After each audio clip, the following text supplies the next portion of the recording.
The group stands frozen in front of an old wooden shack, face to face with a snarling, mossy creature with burning eyes. Nobody move. We can't just stand here! We've got to do something! Do what? That thing is huge! Behind the creature, Cora Pritchard, also known as Pritch the Witch, glares at them with arms crossed. Well, you punks going to explain what you're doing here in the middle of the damn night? Or do you want me to make this the hard way? Is the hard way getting eaten by your scary, creepy skeleton monster? Don't be simple. Ugly thing ain't even got a stomach. He'll just chew you up and spit you out somewhere. Somewhere off my property. Super. We finally have a lead. And now her creepy pet is gonna kill us. If we scatter, it can't kill all of us, right? Let's get out of here. If she can control that monster, she's probably in league with him. Him? What nonsense are you? Oh, hell. She takes a closer look at the group, and then her eyes lock with Natasha. Her eyes wide as she seems to sense something in her. What? You! I can feel huge spiritual energy surrounding you. Huh? Me? Cora whistles sharply, and the mossy creature backs down. It's you, isn't it? You're the idiot who went and woke up Redfield. So you do know about him? Please, we're sorry for trespassing, but we need your help! We're kind of desperate, actually. Any information you have about Redfield's history or his powers would be incredibly helpful. History? I'll do you one better than that. I'm gonna tell you how to lock away that bastard for good.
They all follow Cora into her house.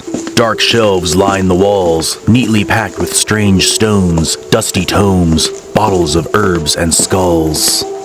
Whoa. This is interesting. I want this house to be my house. Don't touch anything! Lucas grimaces, examining a jar with some kind of preserved organ floating inside. Fine by me. Cora pours several cups from a cast iron teapot and hands them one. Natasha sniffs the cup, wrinkling her nose at the bitter aroma. Is this Earl Grey? This look like some kind of princessy tea house to you? Drink your damn tea or give it to the dog. I don't care. Cora eases into a well-worn armchair. Her creature settles to the floor beside her like a faithful hound. Silence stretches as they sip the tea. Natasha looks around at her friends who all stare back at her, unsure. Finally, Lily speaks. Miss Pritchard, I can't help but notice it sounds like you know who we are. Course I do. Power's been sleeping quiet these past 10 years, but I knew someone had broken the spell that bound it. If that's true, why didn't you come find us? Yeah. Why wait till we came to you? 'Cause Redfield knows me, boy! I've only survived this long because I know how to hide from it. How'd you finally find me anyway? We found these 2 books at the library. Natasha pulls the 2 children's horror books out of her bag. Took you long enough. I published the Book of Shadows 10 years ago, and Things That Live in the Woods 8 years ago. Won an award and everything. Figured as soon as you recognized the creatures in there, you'd come running. Guess I overestimated you. Sorry. Cora grunts, sipping her tea. Ava tosses back her own tea in one swallow, holding out her cup for a refill. Okay, you said Redfield knows you. What does that mean? This one pays attention. I like her. Teacher's pet. Ava flashes her middle finger at Noah while Cora pours her another cup of tea. Most of my life, I've been part of a group that watches over these woods, and the power that lives inside. You're in the Phyllis's family, right? That's right. We guarded Redfield and kept it a secret. In return, it would not bring bloodshed to innocent people.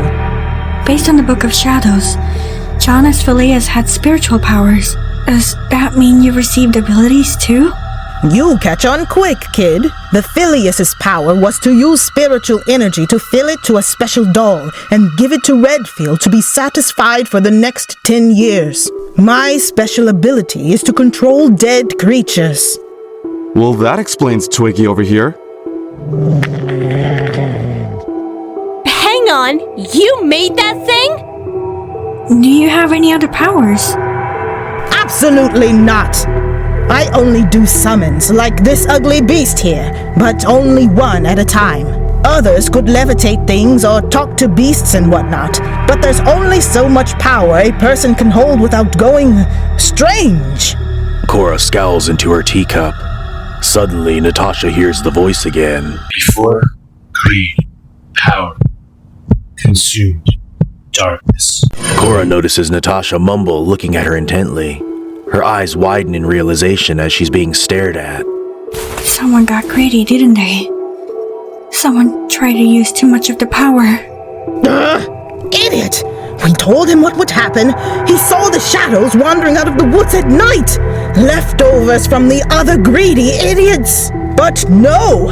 He thought he knew better than us. Now look at him, fused with that shadow, not a scrap of humanity left. And it was thanks to him that John lost his powers before he had a family of his own. The instant from his hands. Natasha shudders, rubbing the still tender bruise on her wrist where Redfield grabbed her. Suddenly, she feels a headache coming for her. Take control. Exercise. Natasha? Are you okay? Natasha finds herself mumbling when she's snapped back by Lucas's voice. Cora watches her intently, one eyebrow raised. Natasha, is that right? Yeah.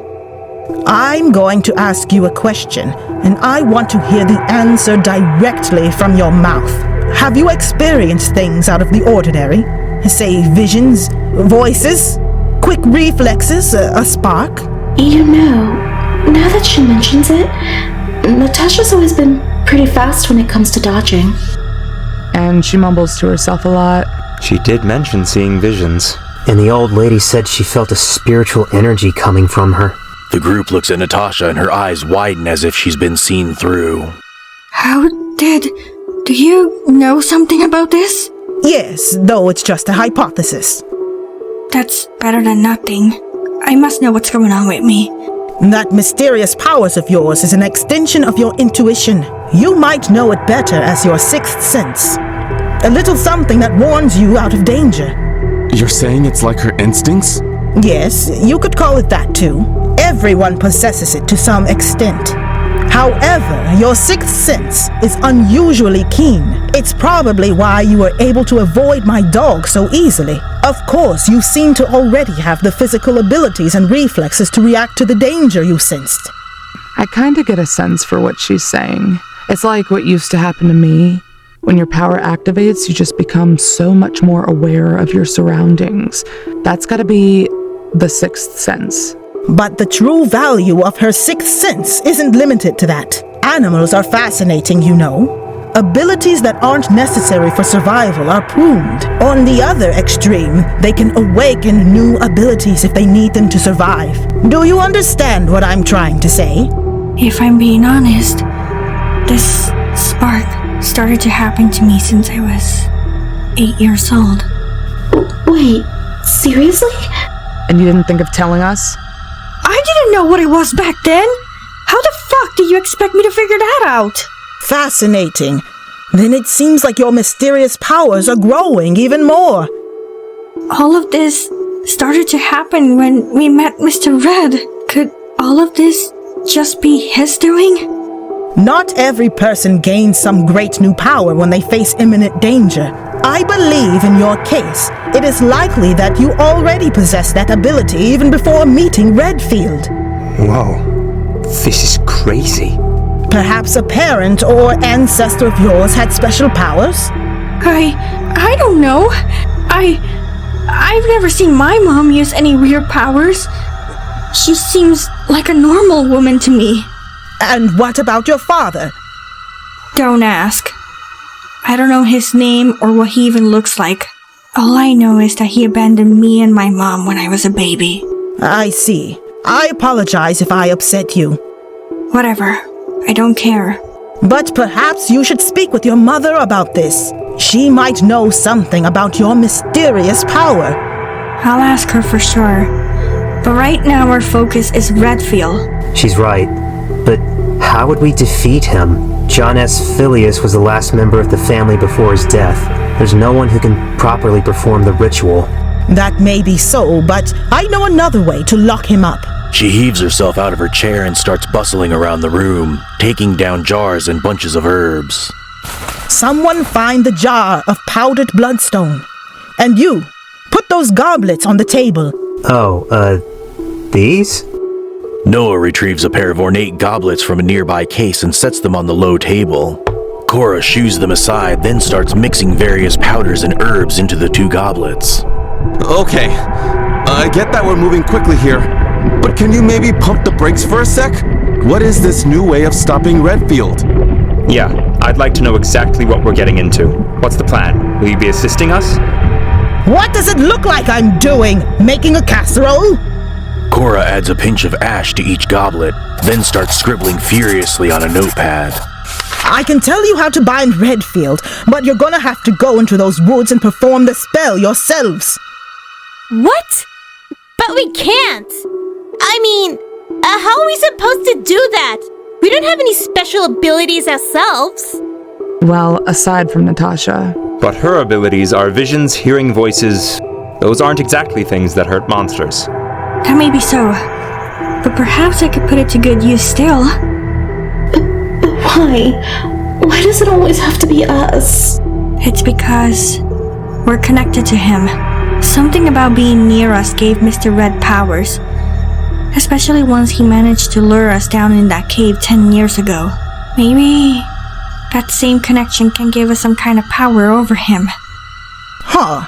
A girl with mysterious powers who is not as dense as I thought she'd be. Maybe we're not doomed after all. Thanks. The power's true strength comes from the connection it forges with its followers. Both sides are bound by the ritual they agree upon. After the incident, John barely was able to seal it back and had to take those horrible, drastic measures to save humanity.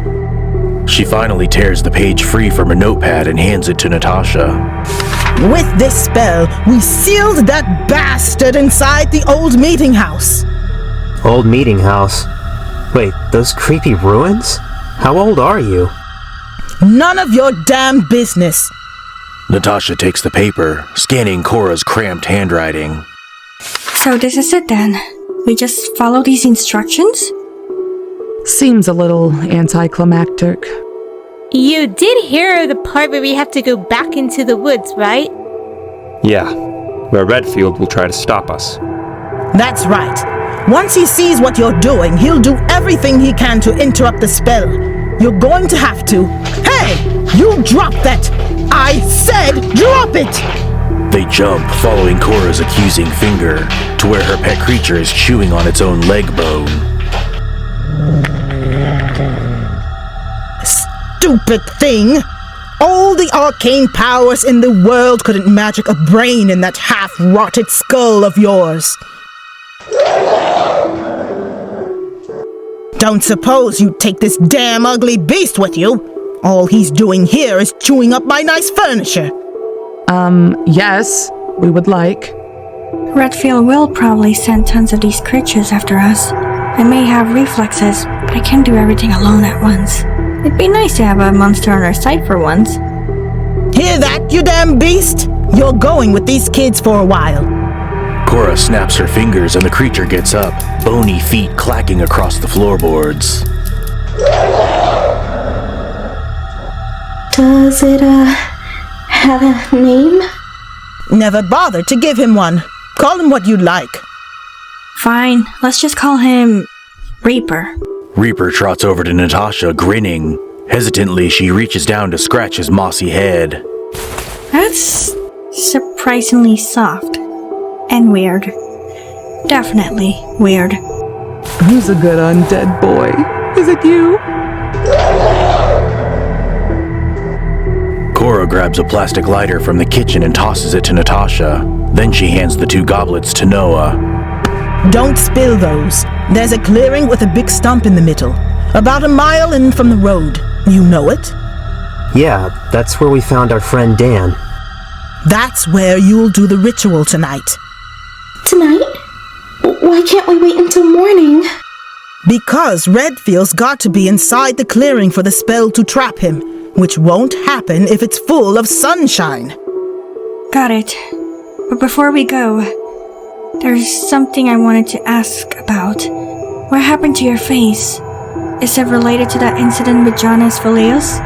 You can't just... Come on, you were thinking it too. You've been trying not to stare at her face this whole time.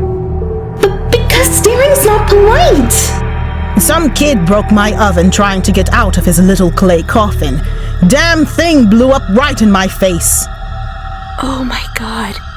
Connor was right. Are you serious? No, idiots. It's exactly what Natasha just said. Redfield did this while me and John worked to bind him. Oh. My advice? Try not to let him get a hold of you while he's angry. It'll leave a bit of a mark. Now, unless you have any other silly questions, it's time for you to go. There's work to be done. Outside, Natasha hugs herself against the chill wind as they make their way out of Cora's garden. This is it, then. We're really going in to face him. At least we'll all be together this time. Plus, we've got Natasha's abilities and our new pet Reaper. Everyone ready to go? As ready as I'll ever be. Creepy moonlight ritual to save the town from evil? I was born ready for this. Hell yeah! Let's kick some monsters in the face! Not yet. First, there's one stop we need to make. They all drive to the hardware store and park outside. Reaper tries to follow them. Natasha pushes them back inside the car. No. You have to stay in here. And please don't get zombie drool on my upholstery. That sounds like no promises to me. Lucas sighs and they all head into the store. The door chimes, announcing their entrance. Behind the counter, Connor glances up slowly from a tattered paperback. Hey, I'm about to close up, so... Hi, Connor. He slaps his book down, glaring at her before turning to his sister. Stacy, what are you all doing here? Don't be a jerk, Connor. We're just here to buy supplies. Supplies for? Actually, you know what? I don't want to know. Store closes in 5 minutes, so just get your stuff and get out. The group splits up to browse the store. Natasha makes her way to the counter. Hey, do you have a second? The person that told me everything was fine while some deranged murder was on the loose? Sure, why wouldn't I? Look, Connor, I want to apologize. I don't give a fuck if you forgive me or not, but you're right. I should have told you what was happening sooner. Yeah, you should have. But let me ask you this. If I say, hey Connor, we're being stalked by a shadow monster, are you going to believe that? So that's still your story, huh? Connor lets out a frustrated sigh, rubbing his eyes. Unless you're ready to tell me what's going on, and I mean everything. You'd actually listen if I told you what was really happening? Promise? Come on, it's time I explain some things. Outside, Connor grabs a soda from the vending machine and props himself up against the wall. So, talk. It's kind of a long story, and I don't have a lot of time, so bear with me if I skip over some stuff. He rolls his eyes, popping his soda. Yeah, okay, bearing. Natasha tells him everything important. Jane's death, Dan's disappearance, and all that's happened since. Even the visions and the voices. By the time Natasha reaches the spiders, Connor's brow is furrowed. He rubs his forehead in consternation. Yeah, you don't believe me. I don't expect you to.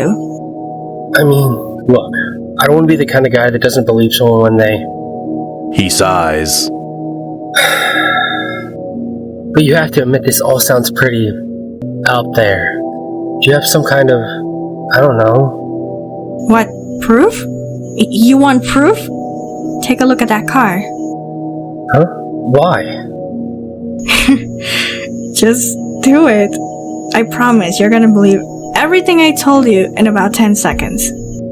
Connor frowns skeptically, pushing off the wall and striding towards the car.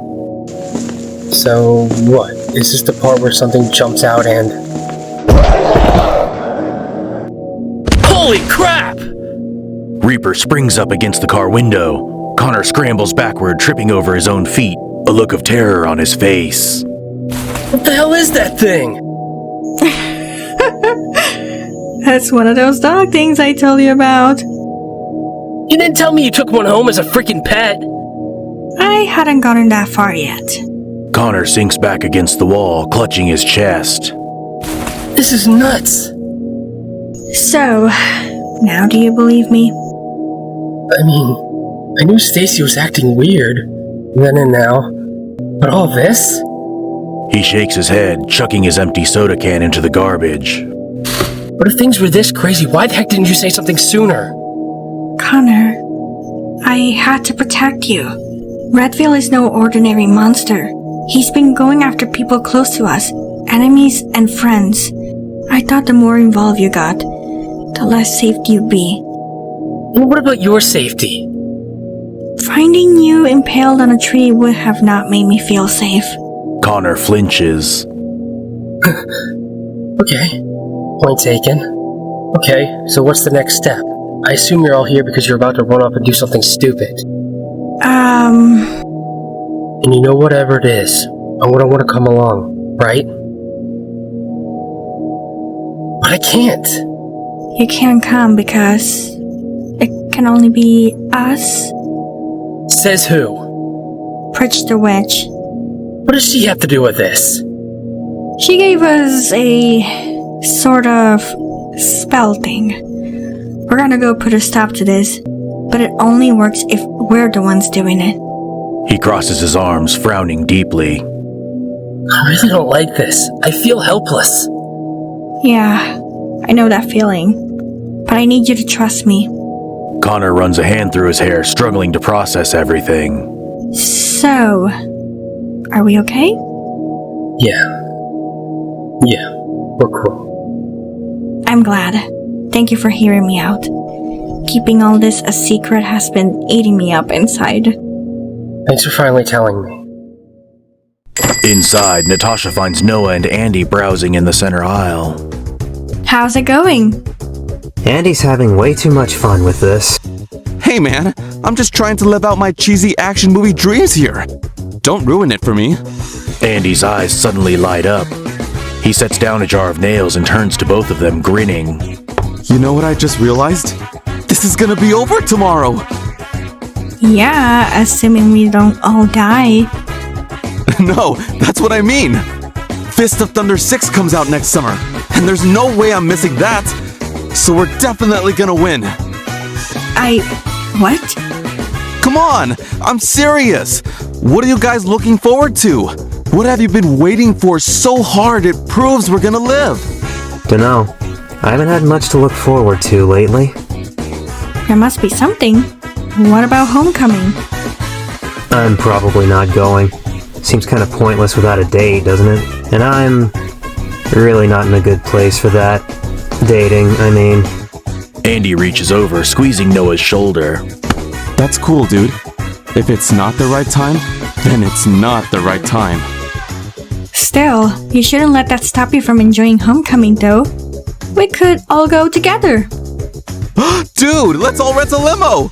I've always wanted to do that. That sounds fun. I'll think about it. What about you, Natasha? Gonna ask Lucas to homecoming? Oh, I mean...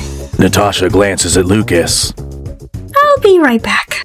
Natasha passes Andy and Noah and approaches Lucas. All tied up? Har har. You need something? Yeah, actually, I wanted to ask, are you going to homecoming? Maybe. I hadn't really thought about it. Oh, okay. I'll find someone else for homecoming then.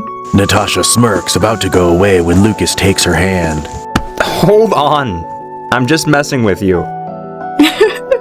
Oh? You're messing with me, aren't you? No, please. Keep squirming. It's adorable. Listen, do you want to go to homecoming with me or not? Natasha steps closer, taking both of his hands in hers. I'd love to. Natasha pulls Lucas into a hug. His embrace is warm, and when they pull apart, he's blushing. I should, I'm gonna get back to, Yep. They separate with a smile, and the two of them go back to browsing the store. A while later, Natasha finds Noah again, staring at a display of power tools. What kind of weapon do you use against an army of undead plant monsters? I mean, that, probably. Noah points to the wall behind Natasha, where a now in stock sign hangs next to. I forgot about this thing! Natasha takes the Polesaw off the wall and examines it. It feels good in her hands. Really good. What is it? I think Connor said it's called a Polesaw? I'll tell you what it is. Ava comes around the counter, practically bouncing. It's a chainsaw on a stick. Please tell me you're gonna buy it. You should totally get it. This thing will tear through those plant monsters like they're nothing. Way better than my weapon idea. I was just gonna grab one of those big sticks I saw in the parking lot. Yeah, no way I'm passing this thing up. Yes, you're gonna let me borrow it sometime, right? For what? You got some landscaping to do? If it means I get to swing stuff like that around, I will find something to landscape. The trio joins the rest of the others at the front of the store. Natasha gets in line behind Andy as he pays for a large crowbar. Turning, he stops short when he sees her holding the pole saw. What? Where do they keep those? Sorry, I think I got the only one. Everybody set? Yeah, let's do this. Hey, They pause in the door and turn to Connor. He frowns, troubled. please be careful. We will. Promise. Turning away, they walk out into the night. They follow the roads back out of town until, once again, they find themselves standing at the edge of the dark woods. This is it. Hope this goes better than last time. It will. It has to. Natasha clutches Cora's instructions, reading them through for the 10th time. We gotta leave one goblet at the entrance to the ruins. Ava and I will take care of that. Then, meet the rest of you at the clearing. Sounds like a plan. Be careful. You guys too. Watch out for the gross skeleton monsters. Of course you're not gross, Reaper. Those other skeletons are way less cute than you. One by one, the group walks forward. Natasha takes a deep breath and then follows them into the trees. After a quick detour to the ruins, Natasha and Ava rejoin the rest of their friends in the clearing. Run into any trouble? Nope. First goblet's ready to go. Natasha sets the other goblet down on the stump. So, what exactly do we do? Looks like two people need to read the incantations written here. As soon as we start the spell, Mr. Red will be drawn towards this clearing. Hooray! We light the goblet on fire, which somehow lights the other goblet. The two flames become a bridge that channels Mr. Red into the ruins. Then, boom, the flames go out and he's sealed inside. So, who wants to read the words? You have to read through the whole spell, and Mr. Red will do whatever he can to stop you. I'll do it. Stacy, do you... Lily trails off as Stacy dumps her purse out onto the ground. She refills it with large rocks, then gives it a few experimental swings. Nope. I've got some anger to work out. I'll read. Just try to stop anything from ripping our heads off, okay? Don't worry. We've got your backs. Natasha nods, and everyone arranges themselves in a loose circle around the stump, with Lily and Lucas at the center. Is everyone ready? Beside Natasha, Andy grips his crowbar, and Stacy hefts her rock-filled purse. Noah clutches his branch, and Ava draws a long knife from her boot. Natasha yanks out the starter handle of her Polesaw, and the small engine thrums to life. Bring it on. One last thing. No one's allowed to die, por favore. Lily takes a deep breath, then begins to read. Power of the ancient trees, glorious song of all that grows. Lucas stands tall beside her, one hand resting on her shoulder as he picks up the next line. By right of our covenant, we summon thee. Natasha's instincts begin to kick up as she hears the sound of growls and gnashing teeth. Remember, we have to protect Lucas and Lily, or else all of this will be for nothing. Got it. Beside them, Reaper's mossy hackles raise and he bares his teeth. Come before us. Dark shapes begin to move in the undergrowth, amber eyes burning in the trees. Come before us. Another shape, larger than the rest, moves to the edge of the clearing, moonlight illuminating his face. Wait a second. Is that? No. The figure smiles. Looks like I somehow lose your connection. You're definitely not him. Yeah, I know, but I'm still gonna kick your ass. Shadows writhe in the trees behind Cody, and they catch a darker figure, barely visible but for its glowing eyes. Remember what I said at Brid's party? How I was gonna make you pay for all your smart-ass remarks. Your friends threw me out that time. But next time, I brought friends too. Natasha's instincts of danger rise as everything around them explodes, a snarling wave of skeletal creatures charging toward them. Here they come! They drop to a ready crouch as three of the creatures charge toward them. To Natasha's right, Andy holds his crowbar ready to swing. I've got the middle one. Natasha, you get left. Stace gets right. Got it. Let's go! Yeah! Natasha thrusts her Polesaw straight into the creature's mouth, shredded vines and chunks of bone flying in every direction. Andy caves in the skull of the center creature, and Stacy swings her purse like a mace, taking another's head clean off. Whoa! That! Did you see that? Boom! We've got your triple threat right here! Snarling, another of the skeletal creatures comes charging toward Natasha. Natasha takes a step back, dodging as Reaper passes her and slams into it from the side, smashing it to the ground. Good boy. Through the chaos, Lily and Lucas's voices ring clear and strong, reading from Cora's spell. Power of the earth and stone, furious wind, and rushing creek. By right of our covenant, we bid thee, listen. Heed our words. Heed our... Look out!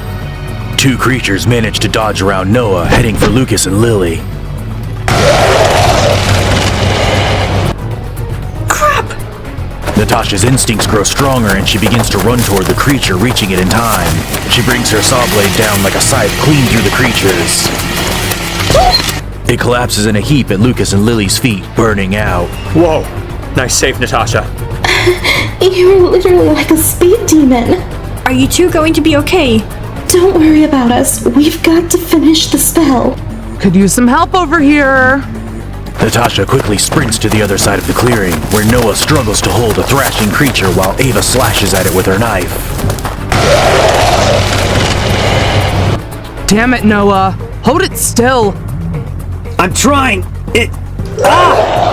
The creature slips out of Noah's grasp, lunging for Ava. Oh, fuck. Hey, Ugly! Natasha stabs her saw blade through the creature's skeleton, pinning it to the ground. Ava winds up and kicks it in the head, sending its skull flying into the trees. Huh.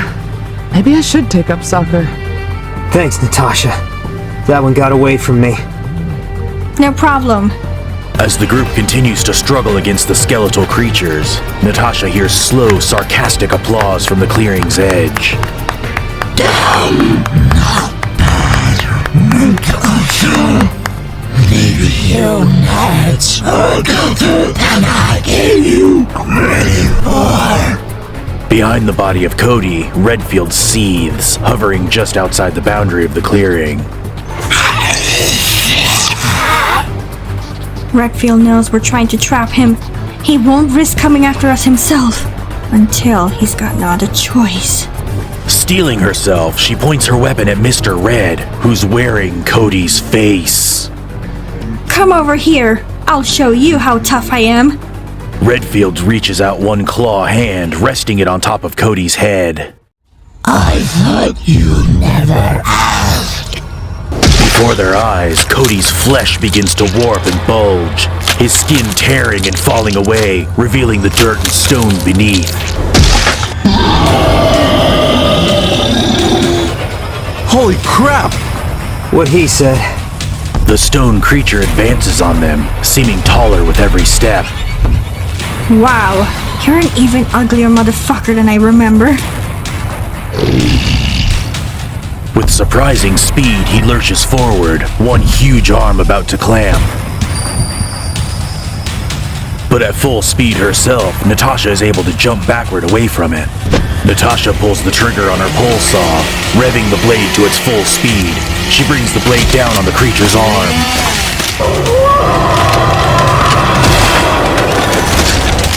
He drops, his arm crumbling off at the elbow. Paws off, jerk!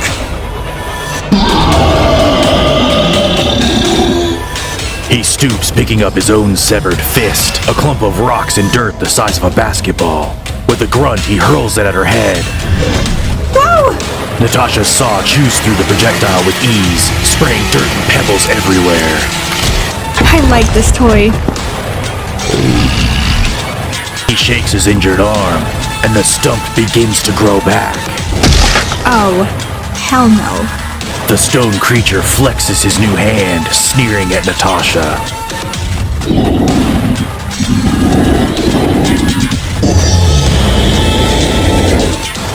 Natasha! Back off, creep.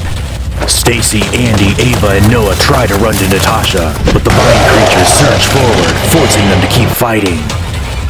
He can heal whenever I hurt him.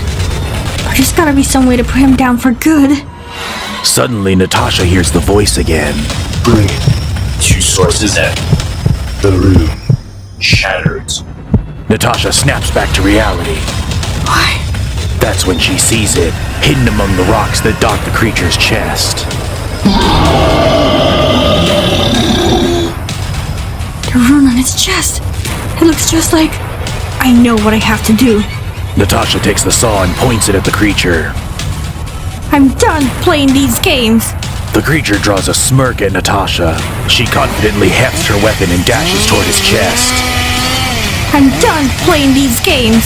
The creature hurls countless boulders at Natasha, but her instincts blare and she senses each boulder coming. She dodges every last one of them. Die, you ugly thing!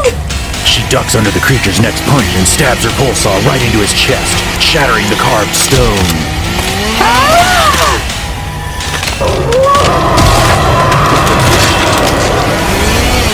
The stone cracks and the creature begins to crumble. In the trees, Redfield lets out an ear-splitting howl. Afraid so. Eyes boiling with rage, Redfield surges forward, almost too fast to follow.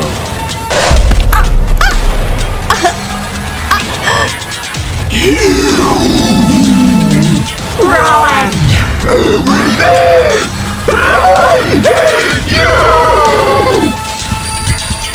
Suddenly she sees it again, the vision in white with Jane alone. She's still on the floor with her face down, not wanting to look up. Mr. Red, did you take my soul so you could be free? Why me? Why? Again? His fingers tighten, cutting off her air. Frantically, she looks around the clearing, looking for her friends. Andy's crowbar strikes out to the left and right, leaving a trail of broken enemies in its wake. That's right! This is what you get for messing with the king! Nearby, Stacy dodges and twirls between attacking creatures, her purse a shimmering blur as it slams through skulls. You picked the wrong cheerleader! On the other side of the clearing, Ava and Noah brandish their weapons at another group of snarling beasts. I'm gonna make you bony freaks wish you were never summoned or whatever.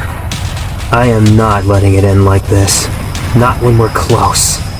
Redfield's grip tightens, beginning to burn against her skin, and she feels her strength being drained out of her, even the spark breaking.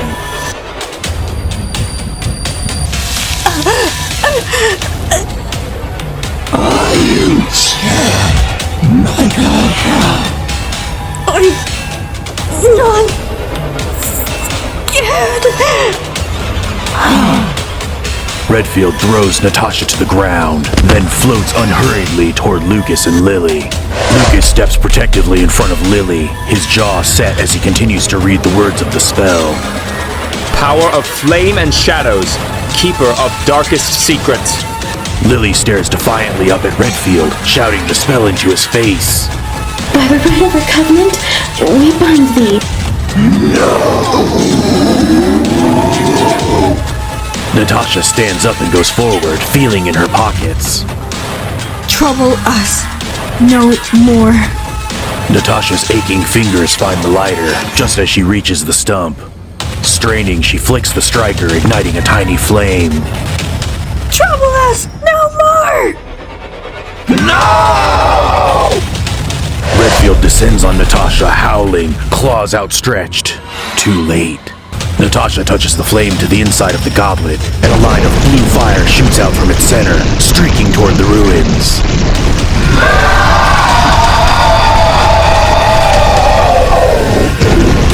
Redfield's body thins and stretches, like ink pouring down a drain. Within seconds, he's vanished entirely into the flames. All around, skeletal creatures fall to the ground, the lights in their eyes winking out. Reaper sniffs curiously at the piles of bones, then trots over to stand by her side. We did it. Trembling, Natasha gets to her feet as the flames inside the goblet flare high, then vanish. Wait, really? It actually worked? It would appear so. Are we sure? Is he actually... Ava walks over, retrieving Cora's goblet. One way to find out. A short walk later, they cautiously step into the familiar place. Natasha does not feel a terrible presence anymore. It's so... peaceful. Yeah, I guess. Ava walks right up to the ruins, quickly snatching up Cora's goblet before backing away again. I can definitely feel something in there, and it is pissed. Can you blame him? Who'd want to spend eternity trapped in that crappy place? This could be a trick. How do we know the spell did what it was supposed to? It isn't the same spell the Phileas' family used to do. Natasha stares at the old ruins, remembering the first time she ever saw them. Whoa. What is this place? Dunno, but watch this. Natasha looks down, crouching to pick up a small pebble. We test it. Natasha tosses the pebble at the house. It sails straight over the threshold, then stops in midair. No way! The pebble hangs in the air for a moment, then drops straight down. Natasha's knees buckle and she sinks to the ground. Tears well up in her eyes as she starts to laugh. It's... over. The rest kneel beside Natasha, pulling her into a warm embrace. What the hell do we do next? Stacy laughs, squeezing her tighter. Seriously? Next comes the most important thing of all. The SATs? No, dummy. Homecoming.